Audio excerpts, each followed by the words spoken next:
Hi teachers அனைவருக்கும் வணக்கம். நம்ம லாஸ்ட்டாக பார்த்தீங்கன்னா பிஜிடிஆர்பியில் செலக்ட் ஆன கேண்டிடேட்டுக்கு கவுன்சிலிங் வந்து எப்படி நடக்கும் அப்படின்னு சொல்லியிருந்தோம். எந்தெந்த டிபார்ட்மெண்ட்டுக்கு எப்படி நடக்கும் அப்படின்னு சொல்லியிருந்தோம். அதில் ஒரு சில பேர் வந்து கேட்டிருந்தாங்க. நான் இப்போ வந்து அப்பாயின்மெண்ட்டை வாங்கிட்டேன். நான் நெக்ஸ்ட்டு கவுன்சிலிங்கில் கலந்துக்கணும் அப்படின்னா எனக்கு ஏதாச்சும் ரூல்ஸ் அண்ட் ரெகுலேஷன்ஸ் வந்து இருக்கா அப்படின்னு கேட்டிருந்தாங்க. ஈவன் பிடிஸ்க்குமே நமக்கு வந்து கேட்டிருந்தாங்க. சரிங்களா, அதுக்கான வீடியோ தான் அது. ஃபஸ்ட்டு வந்து ஸ்கூல் பற்றின நிறைய டவுட் இருக்குது. இந்த டிஎஸ்சி ஏடபிள்யூடி அதில் டீட்டெயில்ஸ் சொல்லிட்டோம். டிஎஸ்சி அப்படின்னா ஸ்கூல் எஜுகேஷனில் வரக்கூடியது. ஸ்கூல் எஜுகேஷன் ஸ்கூல் தான் மோஸ்ட்லி நம்ம வந்து அரசு மேல்நிலைப்பள்ளி இந்த மாதிரி பார்ப்போம். அந்த ஸ்கூல் எல்லாமே இந்த இதுதான். அதுக்கடுத்து நலத்துறை பள்ளிகள் ஆதி திராவிடர், அதுக்கடுத்து மோஸ்ட் பிற்படுத்தப்பட்டோர் நலத்துறை, அந்த மோஸ்ட் பேக்வேர்டு கிளாஸு, ட்ரைபிளுக்கான ஸ்கூலாக தான் டிடபிள்யூடி அப்படின்னு கொடுத்துருக்காங்க. நியூவாக ஃபாரஸ்ட், சரிங்களா, அந்த ஃபாரஸ்ட் டிபார்ட்மெண்ட்டில் வரக்கூடிய ஸ்கூலு. அதுக்கடுத்து கார்பரேஷன் ஸ்கூல், சென்னை, மதுரை, கோயம்புத்தூர் இந்த மாதிரி இருக்கக்கூடிய கார்பரேஷன் ஸ்கூல். இது வந்து ஸ்கூலோட லிஸ்ட்டு. நமக்கு வந்து பார்த்திங்கன்னா பிடிஸ்க்கு அந்த செலெக்ஷன் லிஸ்ட்டில் டிஎம்எஸ் அப்படின்னு நமக்கு ஒரு இது கொடுத்துருப்பாங்க. ஸோ டிஎம்எஸ் அப்படின்னா என்னென்னா அந்த டிபார்ட்மெண்ட் ஆஃப் மாடல் ஸ்கூல். நிறைய இடத்துல பார்த்திங்கன்னா மாடல் ஸ்கூல் வந்து இருக்கும். ஸோ அந்த மாடல் ஸ்கூலுக்குமே என்ன பண்ணியிருக்காங்க அப்படின்னா தனியாக மென்ஷன் பண்ணி கொடுத்துருக்காங்க. இப்போ நமக்கு வந்து பிஜிஸ்க்கு அந்த மாதிரி என்ன பண்ணல, கொடுக்கல. ஸோ இதுக்கான கவுன்சிலிங் வந்து அந்தந்த டிபார்ட்மெண்ட்லேருந்து நமக்கு வந்து கால் பண்ணுவாங்க. எல்லாத்துக்கும் ஒரே டைமில் தான் நடக்கும். ஒரே டைமில் வந்து ஃபஸ்ட் அப்பாயின்மெண்ட் மட்டும், சரிங்களா, எல்லாமே ஒரே டேட்டில் ஜாயின் பண்ணுற மாதிரி தான் அப்பாயின்மெண்ட் ஆர்டர்ஸ் வந்து கொடுப்பாங்க. நம்ம லாஸ்ட் டேலையுமே சொல்லியிருந்தோம், விரைவில் நமக்கான அந்த கவுன்சிலிங் நடந்து போஸ்டிங் கொடுக்கறதுக்கான ஆர்டர்ஸ் எல்லாமே ரெடி பண்ண போகிறாங்க அப்படின்னு சொல்லிட்டு. இந்த வாரம் எண்டு அல்லது பிப்ரவரி ஃபர்ஸ்ட் வீக், சரிங்களா, அதனால் பார்த்துங்க. அதுக்கடுத்து ரொம்ப முக்கியம் என்னென்னா boys school, girls school. So boys school யாராவது செலக்ட் பண்ணலாம் அப்படின்னு ஆல்ரெடி தெரிஞ்சிருக்கும்.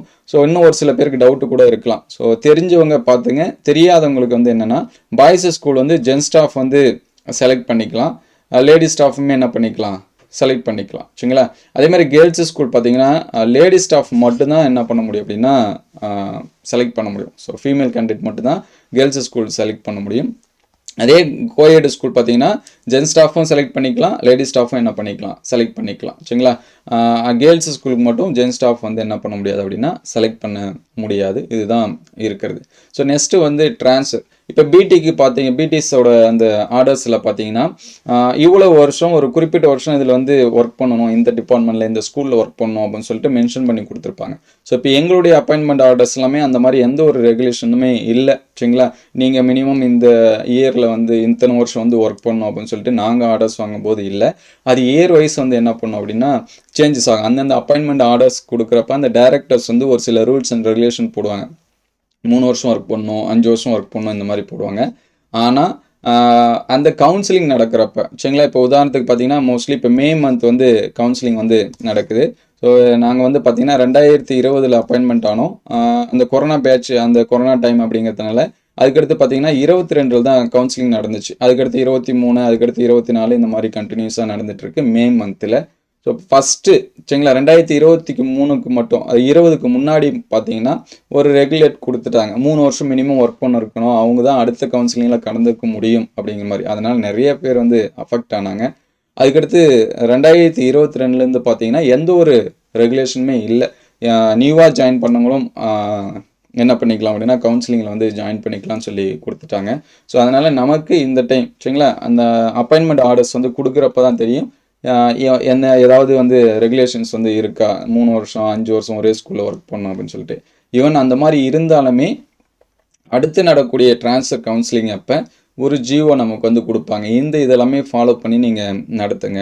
ஸோ என்னென்ன ஃபாலோ இருக்கும் அப்படின்னு சொல்லி பார்த்தீங்கன்னா நமக்கு வந்து அந்த ஸ்பவுஸ் ப்ரியாரிட்டி, அதுக்கடுத்து ஸ்டேஷன் சீனியாரிட்டி அப்படின்னு சொல்லிட்டு இருக்கும். அதுக்கடுத்து பார்த்தீங்கன்னா அந்த டிசபிலிட்டி பர்சன்ஸ்க்கான அந்த லிஸ்ட்டு. ஸோ இதுலேயுமே ஒரு சில பேர் வந்து கேட்டிருந்தாங்க, இப்போவே டிசபிலிட்டிக்கான அந்த ரேங்க் வந்து ஃபாலோ பண்ணுவாங்களா அப்படின்னு சொல்லிட்டு. ஸோ இப்போ வந்து நமக்கு டிஆர்பி ரேங்க் தான். ஏன்னா இப்போ வந்து அந்த ரேங்க் இது மாற்றணும் அப்படின்னா ஓவராலாக லாஸ்ட்டு ப்ரொமோஷன் வரைக்கும் அது வந்து மாறும். இப்போ என்ன நமக்கு ரேங்க் ஃபாலோ பண்ணுறாங்களோ அதுதான் அடுத்து நடக்கூடிய ட்ரான்ஸ்ஃபர் கவுன்சிலிங்க்கு, அதுக்கு அடுத்து நடக்கூடிய ப்ரொமோஷன் கவுன்சிலிங் எல்லாமே நமக்கு டிஆர்பி கொடுத்துருக்கூடிய நம்பர்ஸ் தான், சரிங்களா. இந்த நம்பரோட ரேங்க்கு தான் நமக்கு இனிமேல் பயன்படுத்துவாங்க. ஸோ அடுத்த டைம் வந்து என்னென்னா அந்த மாறும். எது மாறும்னா சீனியாரிட்டி, ஸ்டேஷன் சீனியாரிட்டி. ஒரு சில பேர் இப்போ 10 வருஷம் ஒரே ஸ்கூலில் ஒர்க் பண்ணக்கூடிய ஸ்டாஃப் எல்லாமே இருக்காங்க. அதே மாதிரி ஸ்பவுஸ் வச்சு அவங்க ப்ரியாரிட்டியில் ஒரு ஸ்டெப் இருக்குது, அதுக்குன்னு ஒரு சில ரூல்ஸ் இருக்குது. ஸோ அந்த இதில் வந்து என்ன பண்ணுவாங்கன்னா கொஞ்சம் கொஞ்சம் முன்னாடி போவாங்க. மோஸ்ட்லி வந்து ட்ரான்ஸ்ஃபர் கவுன்சிலிங் தான் பார்த்தீங்கன்னா டிசேபிலிட்டிக்கு வந்து ஃபஸ்ட்டு ப்ரைமரி இம்பார்ட்டன்ஸ் வந்து கொடுப்பாங்க. அதர்வைஸ் இப்போ நடக்கக்கூடிய கவுன்சிலிங்க்கு அந்த டிஆர்பியில் என்ன ரேங்கோ அது அடிப்படையில் தான் நமக்கு வந்து என்ன பண்ணுவாங்க கூப்பிடுவாங்க. ஸோ ஒரு சில பேருக்கு வந்து டவுட் இருக்குது, நான் இப்போ வந்து ஒரு ஸ்கூலில் வந்து ஜாயின் பண்ணிட்டேன், அடுத்து நடக்கக்கூடிய கவுன்சிலிங்க்கு வந்து கலந்துக்க முடியுமா அப்படின்னு சொல்லிட்டு. ஸோ அது அந்த டைம் நடக்கக்கூடியது. இப்போ லாஸ்ட்டாக நடந்த வரைக்கும் எந்த ஒரு ரெகுலேஷனும் கொடுக்கல, யார் வேணாலும் கலந்துக்கலாம் அப்படின்னு சொல்லிட்டாங்க. அதனால் நிறைய பேர் வந்து சொந்த ஊருக்கு இந்த மாதிரி போயிருக்காங்க. அவங்க உங்கள் டிஸ்ட்ரிக்டில் வேக்கண்ட் இருக்கணும். இப்போ ஒரு சில டிஸ்ட்ரிக்டில் வேக்கண்ட்டே இருக்காது. ஸோ அந்த மாதிரியான சுச்சுவேஷனில் கொஞ்சம் கஷ்டமாக தான் இருக்கும். ஸோ அதர்வைஸ் உங்கள் டிஸ்ட்ரிக்டில் நீங்கள் உங்களுடைய ரேங்க் வரும்போது வேக்கன்சி இருந்துச்சுன்னா நீங்கள் வந்து என்ன பண்ணிக்கலாம், தாராளமாக எடுத்துக்கலாம். ஸோ இப்படி தான் நமக்கு வந்து என்ன நடக்கும் அப்படின்னா கவுன்சிலிங் நடக்கும். அதனால் ஃபஸ்ட்டு அப்பாயின்மெண்ட் ஆர்டர்ஸில் கொடுத்துருந்தாலுமே நமக்கு வந்து கவுன்சிலிங் அப்போ ஒரு ஜிஓ வரும். அது அந்த இதில் நம்ம ஃபுல்லாக தெரிஞ்சுக்கலாம். இது வரைக்கும் அந்த மாதிரி எந்த ஒரு ரெகுலேஷனும் போட்டு கொடுக்கல. சரிங்களா? அடுத்தடுத்து வரக்கூடிய கவுன்சிலிங் மேபி பார்த்தீங்கன்னா இப்போ எலெக்ஷன் இதெல்லாமே இருக்கிறதுனால எலெக்ஷன் முடிஞ்சு கூட நமக்கான கவுன்சிலிங் நடக்கிறதுக்கு சான்சஸ் இருக்குது. ஏன் இந்த டைம் கொஞ்சம் நடக்கிறதுக்கு சான்ஸ் கம்மி அப்படின்னா நமக்கு வந்து எல்லா டிபார்ட்மெண்ட்டும் எலெக்ஷனுக்கான அந்த P1 P2 இவங்க எல்லாமே போட்டுருவாங்க, PO. அப்போ நாளைக்கு வந்து கவுன்சிலிங்கில் போயிட்டு அவங்க வேறு டிஸ்ட்ரிக் போயிட்டாங்கன்னா மறுபடியும் எல்லாமே ஆல்டர் பண்ண மாதிரி இருக்கும். சரிங்களா? அந்த எலெக்ஷன் கமிட்டிக்கு எல்லாமே அவங்க கண்ட்ரோலில் போயிடுவாங்க.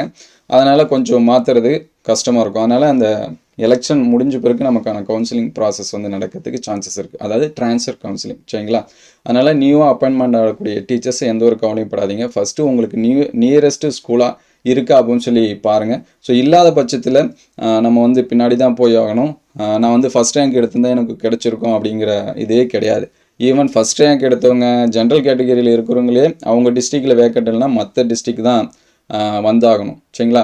ஒரு சில பேர் லாஸ்ட் ரேங்காக இருப்பாங்க, அவங்களுக்கு வந்து அவங்க டிஸ்ட்ரிக்டே இருக்கும் வேக்கண்ட்டு. ஏன்னா அவங்க அந்த சொந்த டிஸ்ட்ரிக்ட் அதுவாக இருப்பாங்க. இப்போ உதாரணத்துக்கு பார்த்தீங்கன்னா சேலம், நாமக்கல் இந்த மாதிரியான டிஸ்ட்ரிக்ட்லாம் அதிகமாக வேக்கன்சியே இருக்கிறதில்ல. ஸோ இப்போ கள்ளக்குறிச்சி, திருவண்ணாமலை, விழுப்புரம் இந்த மாதிரியான டிஸ்ட்ரிக், மயிலாடுதுறை, நாகப்பட்டினம், நான் ஃபஸ்ட் அப்பாயின்மெண்ட் பார்த்தீங்கன்னா நாகப்பட்டினம் தான் போனேன். ஈவன் என்னுடைய டிஸ்ட்ரிக்ட்லேயே வேக்கன்சி நிறையா இருந்துச்சு. ஆனால் நான் வந்து ரேங்க் கொஞ்சம் பின்னாடி இருந்ததுனால எனக்கு முன்னாடி இருந்தவங்க எல்லாமே கள்ளக்குறிச்சி டிஸ்ட்ரிக் வந்துட்டாங்க. அதனால் நான் வந்து நாகப்பட்டினம் டிஸ்ட்ரிக் வந்து செலக்ட் பண்ணேன். அது வந்து நான் செலக்ட் பண்ணும்போது கொஞ்சம் முன்னாடி இருக்கிற மாதிரி என்ன பண்ணி வச்சுங்க, பார்த்து வச்சுங்க. டிஸ்ட்ரிக்டோட எண்டுக்கு போயிடாதீங்க, டிஸ்ட்ரிக்டோட ஸ்டார்டிங்லே உங்கள் ஊர்லேருந்து அந்த பக்கத்தில் இருக்கிற மாதிரி அது கிலோமீட்டர்ஸ் எல்லாமே நீங்கள் மேப்பில் போட்டு பார்த்தா தெரியும். ஸோ இந்த மாதிரி தான் இருக்கும் நமக்கான கவுன்சிலிங்கு. வேறு ஏதாச்சும் டவுட் இருந்துச்சுன்னா கமெண்ட் பண்ணுங்கள். அடுத்தடுத்த வீடியோவில் அப்டேட் பண்ணுவோம். கண்டிப்பாக எல்லாமே கலந்துருக்க மாதிரி தான் ட்ரான்ஸ்ஃபரில் கொடுப்பாங்க. ஸோ நம்ம வந்து கஷ்டப்பட்டு படிச்சிருக்கோம், நம்ம சக்ஸஸ் பண்ணியிருக்கோம். அடுத்து எல்லாமே நமக்கு வந்து நல்லதாக தான் நடக்கும். ஸோ கொஞ்சம் என்ன அப்படின்னு சொல்லி பார்த்தீங்கன்னா பக்கத்துலேயே இருந்தால் ஃபேமிலி, பேரண்ட்ஸு இவங்க எல்லாமே பார்த்துக்கிறவங்க இருக்கும். ஒரு சில பேருக்கு வந்து 2 பேருமே வீட்டில் வேலைக்கு போகிற மாதிரினா சில்ட்ரன்ஸை பார்த்துக்கிறதுக்கு ரொம்ப கஷ்டமாக இருக்கும். ஸோ அந்த மாதிரி சுச்சுவேஷனில் இருக்கிறப்ப எல்லாத்துக்குமே டிஃப்ரெண்ட்டாக தான் இருக்கும். ஸோ நல்லதே நடக்கும் அப்படின்னு சொல்லிட்டு எதிர்பாருங்க. ஏதாச்சும் டவுட் இருந்துச்சுன்னா கமெண்ட் பண்ணுங்கள். எனக்கு தெரிஞ்ச அளவுக்கு நான் எக்ஸ்ப்ளனேஷன் கொடுக்க ட்ரை பண்ணுறேன். Thank you all.